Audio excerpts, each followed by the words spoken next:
Hello students, welcome to Akshara 8 Foundation. So today we are going to discuss about the new chapter in volume 2. So we are starting volume 2 now. The volume 1 we have discussed units and dimensions and vectors, then kinematics we have discussed there, and types of forces we have discussed, okay. So in the kinematics part we have discussed about the motion of the object, but we didn't discuss about the cause of motion of the object, okay. So that here we are going to discuss in the topic of Newton's laws of motion. Newton's laws of motion.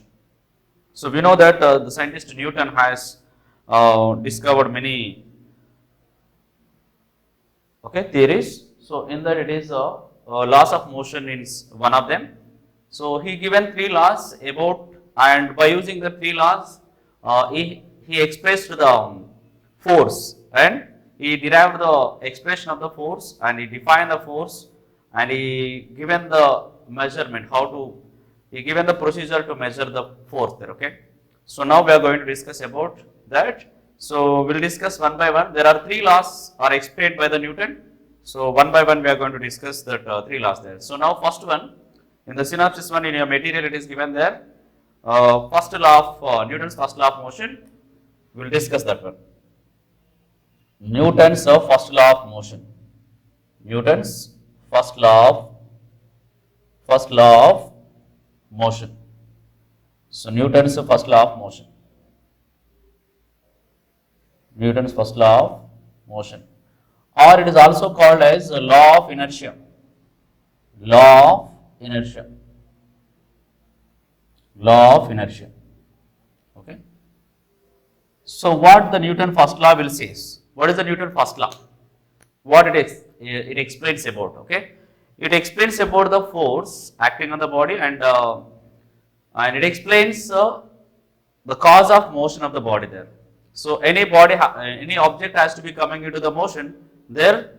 So certainly the force, some action or external force has to be applied on the body there. So that external force. So he defined the force and he measured the force. How to find out the force? He given the expression. So about that we are going to discuss, and he discussed about the nature of the body, property of a body there. Okay, so behavior of a body there. So the statement we'll see now here. Statement of Newton's first law of motion. The statement is here, according to the statement, until and unless an external force applied on a body, the body remain in its state of rest or uniform motion. Okay, so that means for there, until and unless an external force applied on a body, the body remains in its state of rest or uniform motion. That means if a body is at rest there, suppose if an object is at rest there, if an object is at rest, so this object is trying to be at rest only. It does not want to change its state from rest to the motion. So when it will be changed, so there some external force has to be applied there. So in the first law he explained about the nature of the body and the cause of motion of the body, that is a force. He explained about the force there. Suppose he said here, if there are multiple forces acting here on the body there, so there are multiple forces acting there. So then sum of all the forces is equal to 0. Sum of all the forces is equal to 0. Then the body not in accelerated state. The body is at rest there. The body will be at a stationary. Okay. So that means what there here, and if external force, this all are said to be the F net force. Net force is not equal to 0 then. So this is a here, it is the net force is equal to 0. If net force is equal to 0, the body is in an accelerated state. An accelerated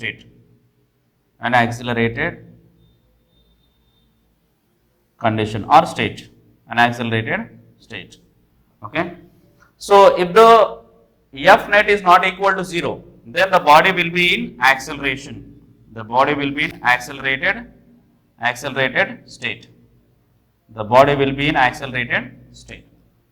That means the body will be in the motion there. If F net, multiple forces. Suppose here F1 and F2 and F3 forces are acting on the body. Then So if the sum of these all the forces is equal to 0 there, so then the body will be, it does not move at all, it does not move there, okay. So if the sum of the forces is not equal to 0, then the body will be in accelerated state, it will move with certain acceleration along this direction of the applied force, along the direction of the applied force. And also he explained the nature of the body there. So if there is an external force, then only the body will be coming into the motion, otherwise it will be at a rest. Suppose it is a body at rest there. If the body is at rest there, the behavior of the body is like this. Then if already the body is in the motion there, if the body has in the motion already, so then it is moving with certain velocity, okay, in particular direction there, in the applied direction, force applied direction there. So force is acting, okay, in the direction the body will be moved there. Suppose the body is tried to be at rest. So until if there is no external force acting in it there. Suppose here if any external force are acted in opposite direction to the applied force, then the body will be coming into the motion. Otherwise here, suppose there is a frictional force is there, okay, between the surfaces of the body, then if the frictional force is greater, so much greater than this applied force, okay, then this frictional force is much greater than the applied force, then the body will be coming into the rest there. So that means that if the body is already, it is in the motion there, the body try to be in the motion only, it does not want to come to the rest. If the body is at rest there, it try to be at rest only, it does not want to coming into the motion there. So until some external force act on the body there, okay. So the statement of the Newton first law is, until and unless an external force act on a body, the body will be remaining in state of rest or uniform motion, okay. Or the vector sum of the all the forces acting on the body or acting on a particles is equal to 0, the body will be remains its state of rest. Or if the vector sum of all the forces is not equal to 0, then the body will be in accelerated state, okay. So that is about the Newton first law. So Newton first law explain about Newton first law, it is explain about the force and the nature of the body there. So the nature of the body is nothing but what there, it is explained about inertia there, okay. So it the body does not changes its position by itself, okay. Some external agent, some external force is acting on it. So then that nature of the body is said to be the inertia, okay. So it explains about Newton first law explains about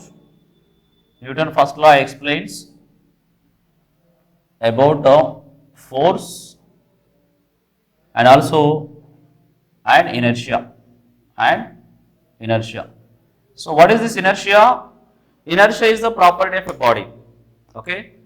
The property of a body by which it does not changes its state by itself is called the inertia there. Or we can say inability of a body to change its state of rest or uniform motion by itself. It is called the inertia there, okay. So inertia.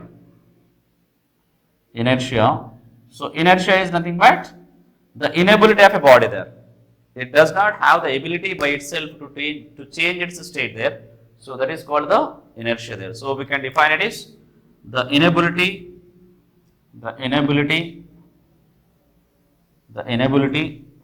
of a body to change its state,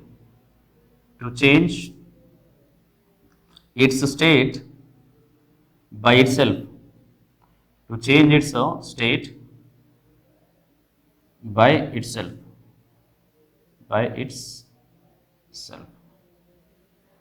okay. So is called inertia. There. So there are, this inertia is depend on the mass of the body. So inertia is directly proportional to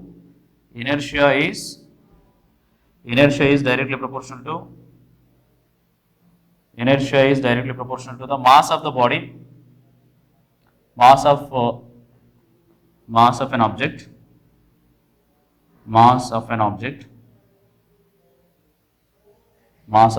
there, okay. So inertia is directly proportional to the mass of an object there.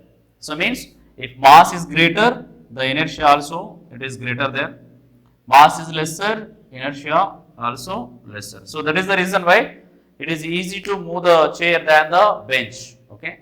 So by application of the force, less force, by the finger we can change the state of the chair, but it is difficult to change the state of the table or the bench by a finger there. So that is due to inertia. There we need to apply more effort, we need to apply more force so that the body will be coming into the rest. That is the tendency of the body. Inertia is the tendency of the body to change its state of rest or uniform motion is called the inertia. Okay. So there are, and this inertia is not a physical quantity. Okay, it is just simply it is a property of a body there. So if it does not have the, it means it is not a physical quantity, then we don't have the units and dimensions there.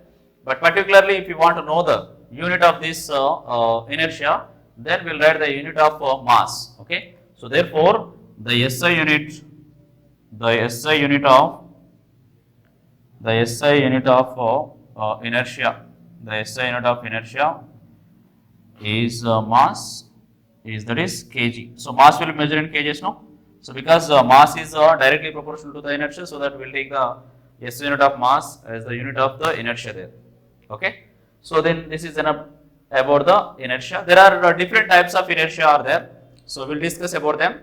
So now we'll see their types of inertia. Types of inertia.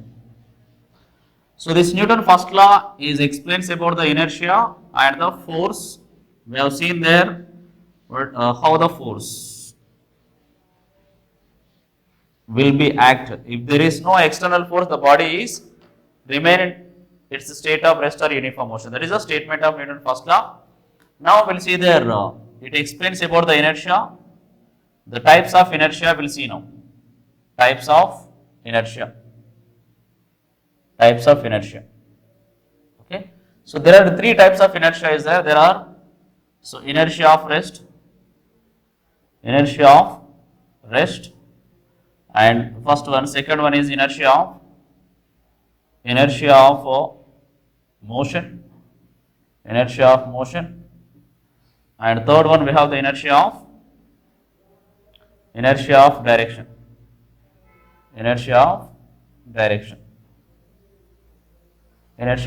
there. So inertia of rest, inertia of motion, and inertia of direction there.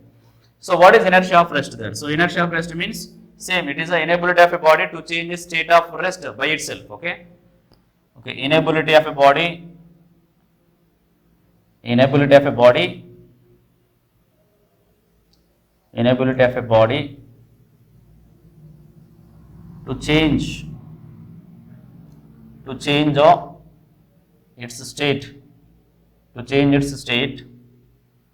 change its state of rest by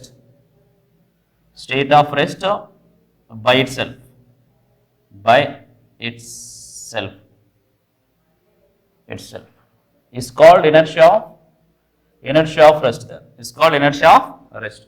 Inability of a body does not have the ability to change its state by itself. Okay.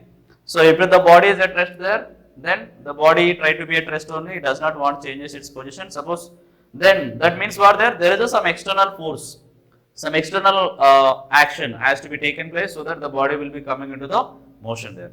So what are the examples we can see for this inertia of rest there? Okay. Suppose we are getting into the bus and suddenly the driver start the bus.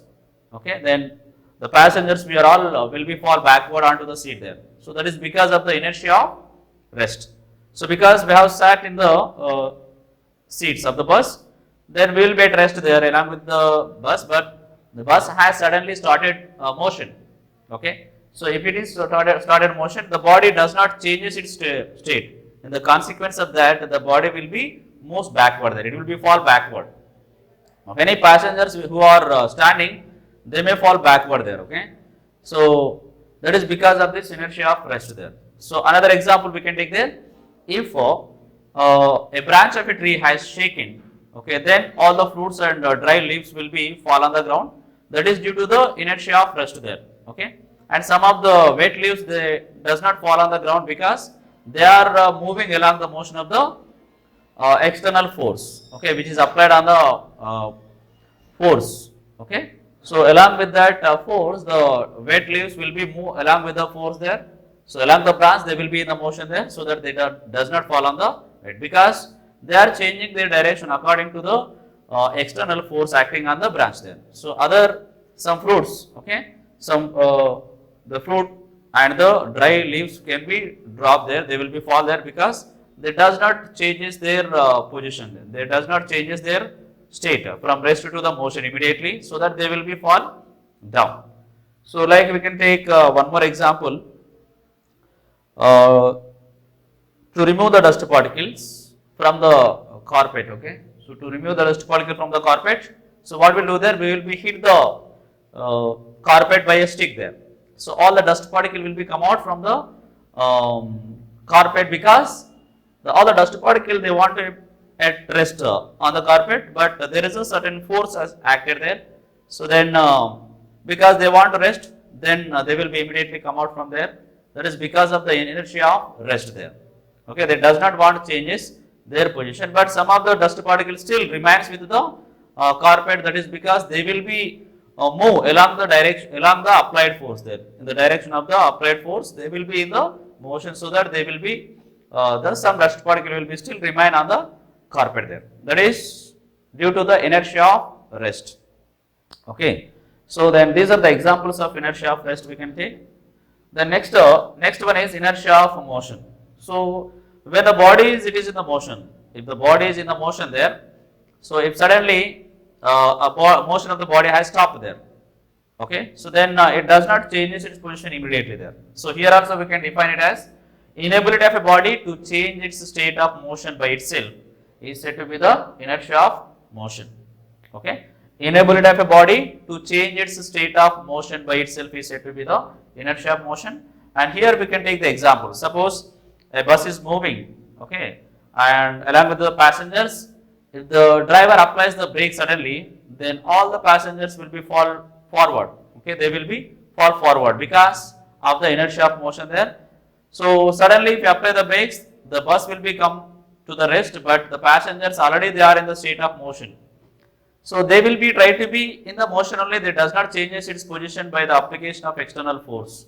So in the because of that they will be fall forward there. Okay, they cannot balance immediately there. Okay, so that's the reason why they will be fall forward. That is because of the inertia of motion. Okay, or we can take many examples like horse rider will be fall forward when the horse stops suddenly its motion there. Okay, that is because of the inertia of motion. Like that we can take many examples. Okay, suppose a ball is fall on the ground there. So if it is stopped due to the inertia of motion, we can take the fan. Okay, fan is as soon as it is switches off there, the fan immediately does not stop there. Still it will be rotated because of the inertia of motion there. Okay, so any dust particles are present on the at the edge of the wings of the fan there, they will be moved in the direction along the direction of the tangentially along the direction of the wings there. That is due to the next inertia of direction will come there. So that we'll discuss there. So now here also inertia of direction. So next inertia is next type of inertia is inertia of direction there. So inertia of direction is nothing but same. It is inability of a body or a tendency of a body to change its state of direction by itself. So is said to be the inertia of direction. So we can take the example. Just now fan example we have taken there. That dust particle which are at the edge of the wings of a fan there, whenever it is rotated, then all the dust particles will be fall outward. Means they will be fall tangentially and they will be fall on the ground there. So as soon as it is switches on there, okay, that is due to the inertia of direction. Okay, so a stone is tied by a thread and another end is the thread is kept in our hand and it is rotated in vertical circle or in horizontal circle. Then if it is left from the hand there, so that stone will be moved in the tangential direction. Okay, so that is due to the inertia of direction there. Suppose a boy is riding a bicycle on the mud water, so all the mud water will be fall on him. That is due to the inertia of direction there, because when the tire is moving, it is rotating on the mud water. Then in the mud water, all the mud water will be comes along the tangential direction of the wheel. Okay, but they cannot be rotate fully in circular direction.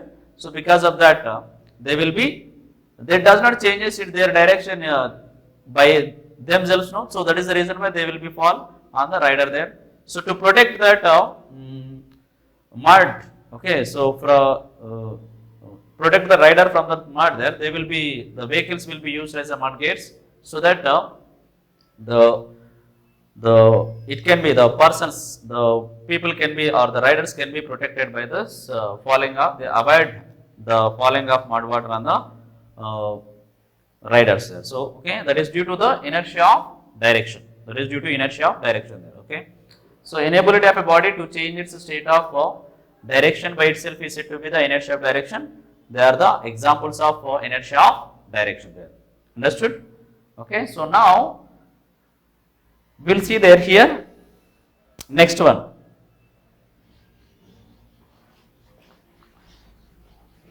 Next one we'll see here Newton's second law of motion. In the synopsis 2 it is explained Newton's second law of motion. Okay. So Newton's second law of motion. Newton's second law of motion. So Newton's second law will be explained about the linear momentum. Okay. So it explains about linear momentum. So first we'll see the linear momentum there, and even it explains the measurement of force. It explains the formula. It will be give the expression of force there. How the force, and it is defined the force also. Okay. How the force will be, what is the expression of the force. Okay. So how we got the expression of the force, that we are going to see here in the Newton's second law. Now before that we'll see here linear momentum, because it will be explained about the linear momentum. Okay. So linear momentum. So linear momentum, it is the product of mass of an object and its velocity is said to be the linear momentum. Okay.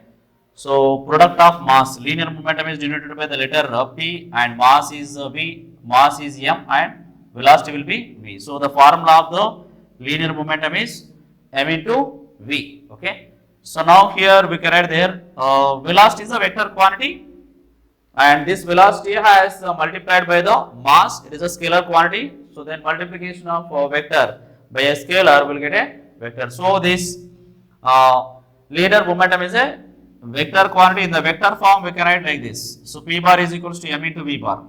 P bar is equals to M into V bar. So here we can write there SI unit of linear momentum is given by now.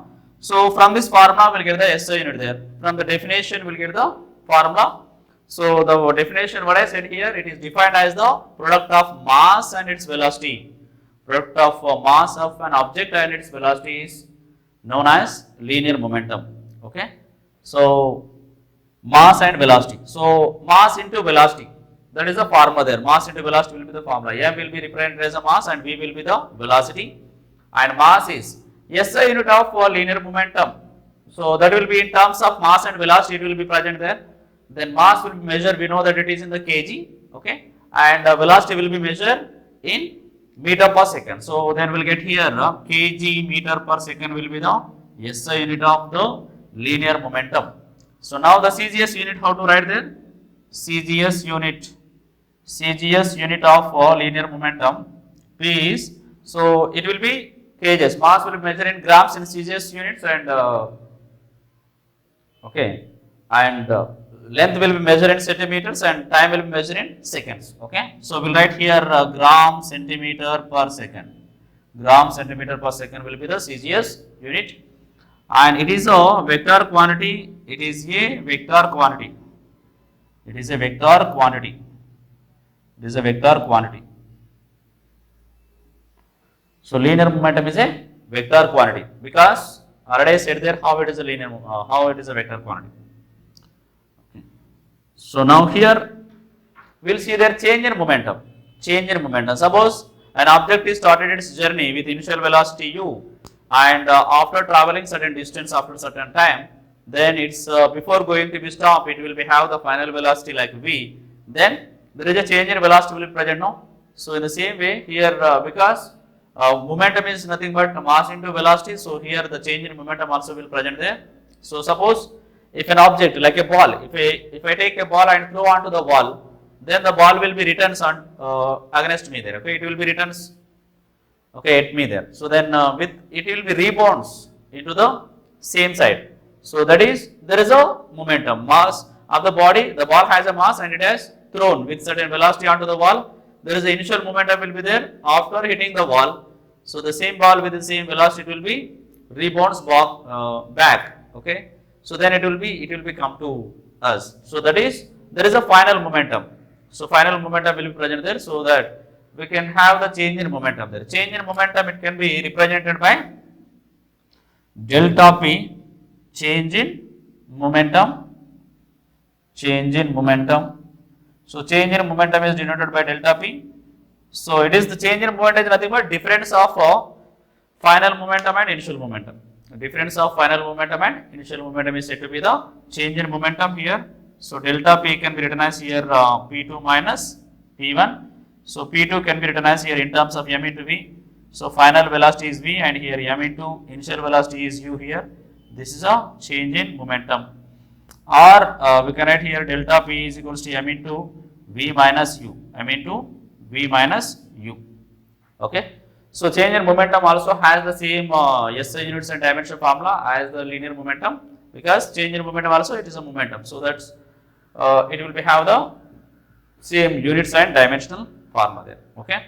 So next one we are going to see here now actual statement of Newton's second law. Okay, Newton's second law will explain about the measurement of force by using this linear momentum. Okay. So now we'll see the statement of Newton's second law. Statement of Newton's second law.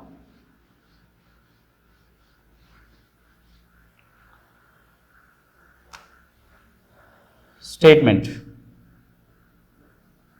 So statement is here the rate of change of linear momentum. So change of linear momentum we have seen there. We have seen now just now. So change the rate of change of linear momentum. So rate of change of means the linear momentum. Change of momentum has to be divided by the time. Okay. So that is said to be the rate of change of linear momentum is directly proportional to the external force applied on the body. So this is the external force. It is directly proportional to the rate of change of linear momentum. So this d represents change, differential change, small change to the small interval of time. Okay. So here they have said there the statement of the Newton's second law, the rate of change of linear momentum of an object. Rate of change of linear momentum of an object when the body it is in the motion there. So by the time interval, in certain time interval, the change in momentum. Okay, in some time interval, change in momentum, it will be directly proportional to the external force applied on the body. If I apply certain forces, the body already is in the motion there. If I apply force here, okay, the change in momentum per time, it will be, if I apply more force, then more change in momentum will be there. Okay, change in momentum is increases, applied force also has to be increased there. So like that, the change in momentum of an object is directly proportional to the rate of change of linear momentum. Rate of change of linear momentum is directly proportional to the external force applied on the body, and it is in the direction of the applied force. The direction of the linear momentum, how it will be there? It is in the direction of the applied force. Okay.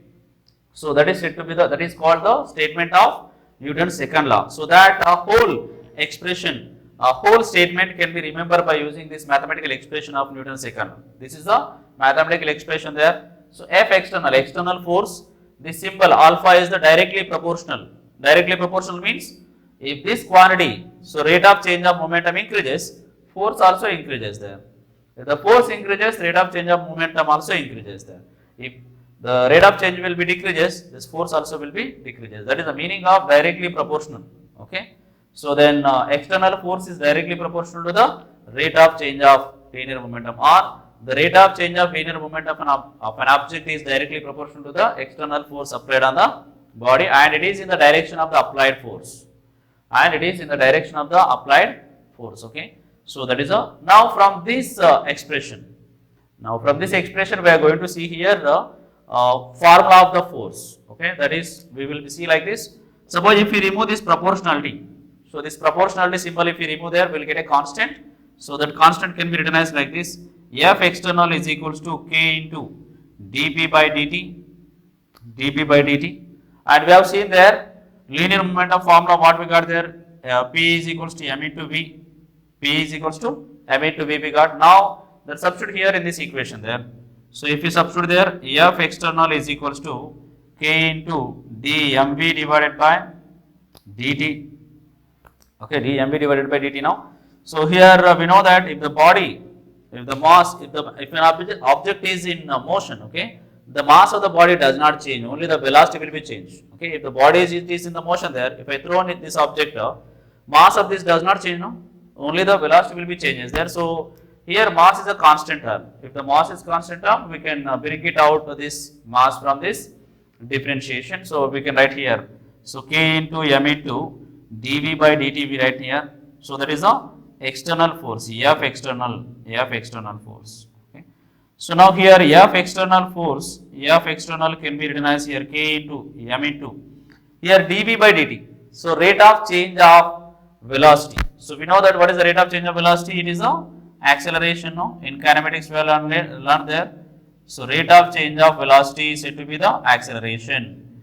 Rate of change of velocity is acceleration. Now here if you write there K into, so I'll write here. So F external is equals to K into, so M into here A, in terms of, instead of this dV by dt we can write here A, because so rate of change of velocity is said to be the acceleration, so we can write like that. So now if here the mass of a body is taken, so M is equals to 1 kg and acceleration is 1 meter per second, and the force of the body is said to be 1 Newton. If these are all 1 Newton, then K is equals to 1. Then K is equals to 1. If you write that K is equal to 1 there, here F external is equals to 1 into MA will get there. So that will get the formula of the force we can write here. F is equals to general formula. We can write there F is equal to M into A. So this force is external force only. No need to write all the time here external force. So simply we'll write there F is equal to M into A. Now the definition of the force from this formula, we can say that it is a product of, the force is nothing but it is a product of mass and acceleration, product of mass and acceleration. So we know that in lower classes we have seen that force is nothing but an activity or an action by which an object changes its state, its direction and its speed, okay, or the shape of the body has can be changed there. So that action is said to be the force we have defined, or we can say the pull or push of an object is also said force even. So the mathematically the Newton has given by using the second law, it is the product of mass and acceleration. Okay, the force is nothing but product of mass and acceleration. If it is the product of mass and acceleration, then we will get the SI unit of Newton. So sorry, SI unit of force, SI unit of force. So SI unit of force is, from the formula we will get there, F is equal to M into A we got, F is equals to M into A we got. So M is nothing but out here mass and A is the acceleration. We know that mass will be measured in kg. So kg meter per second. So meter per second square. Acceleration will be measured in meter per second square. Acceleration will be measured in meter per second square. Okay. So the SI unit of force is kg meter per second. So now we'll see their CGS unit of force. What will be the CGS unit of force then? CGS unit of force is that we can write there kg. Now in the CGS units, all the physical quantities should be written in CGS units there. Then here CGS unit of force F is, we can write here gram. So gram centimeter per second square, gram centimeter per second square. Okay. So then this gram centimeter per second square is said to be the dyne. It is known as dyne there. This kg meter per second is said to be the Newton. So to honor the scientist Newton, So the SI unit of force is given as the scientist named Newton, because so Newton has done so much of research on this force, and there are many theories. Okay, so to honor him, the kg meter per second is given as the name of as a Newton there. So how can we define a Newton here? Okay, we can define a Newton like this: when 1 kg of mass is moving with an acceleration of 1 meter per second square, then the force of the body is said to be 1 Newton. Then the force of body is said to be 1 Newton. Okay, that is the definition of Newton. So kg meter per second square is nothing but Newton, or we can say SI unit of force is nothing but always we can say Newton. The Newton is nothing but kg meter per second. And here we have the relation between this Newton and dynes. SI unit of force and CGS unit of force. We have the relation there already. We have discussed in the units and dimension in the first chapter now. So what is that? It is the 1 Newton. So 1 Newton is equals to 10 to the power of 5 dyne. 10 to the power of 5 dyne. This is the relation between. How we will get this one? So simply we should write the kg meter per second. Kg we should write in the grams. So that is 1000 grams, and meters we should write in the 100 grams. So here 1000 3 zeros and 100 2 zeros. Centimeters. So gram centimeters second square. That can be denoted as 1000. It can be denoted as here dyne. And 3 zeros and 2 zeros there, 10 to the power of 5. 5 zeros. No, 5 zeros is nothing but 1 lakh. So 1 Newton is equal to 10 to the power of 5 dyne. Okay, that is about the SI units. Okay, and force is also a vector quantity. It is a vector quantity. It is a vector quantity. Why it is a vector quantity? Because he said no, it is a product of mass and acceleration. So again, it is mass is a scalar quantity, is multiplying to the vector quantity, so that we will get a vector again. Vector physical quantity only will get there. So then in the vector form, vector quantity. Vector quantity. In the vector form, the force can be written as here F bar is equals to m into a bar. F bar is equals to m into a bar. Okay, that is in the vector form. Then the force can be have the, it may be have the zero value. Okay, it may have zero value, 0 newtons, or positive values. It may have the positive, and also negative values. It may have the negative values. Force may be negative because it is a vector quantity. Force may be negative, 0 and positive. Okay, that is about the force. So then, so this is about the Newton's second law. So it is about Newton's second law. So in this synopsis 2, it is explains, and synopsis 2 in the explains about linear momentum, and in synopsis 4, synopsis 3, it has explained about this Newton's second law. So synopsis 3 also we have completed there. Up to synopsis 3 we have completed here. So then we'll see there the next class.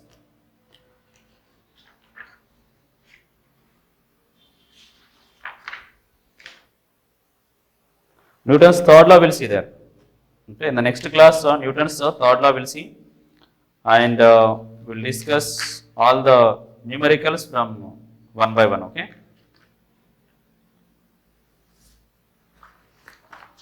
So this is about the Newton's, up to Newton's second law.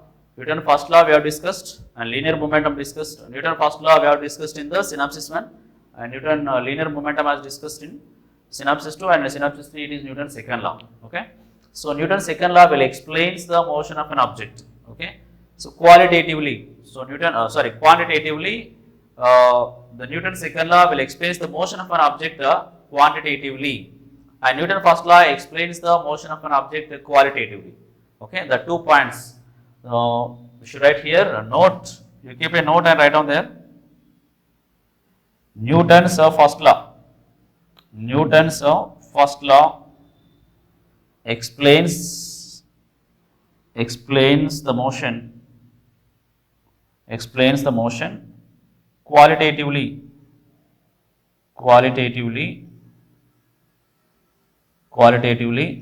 and Newton's second law explains the motion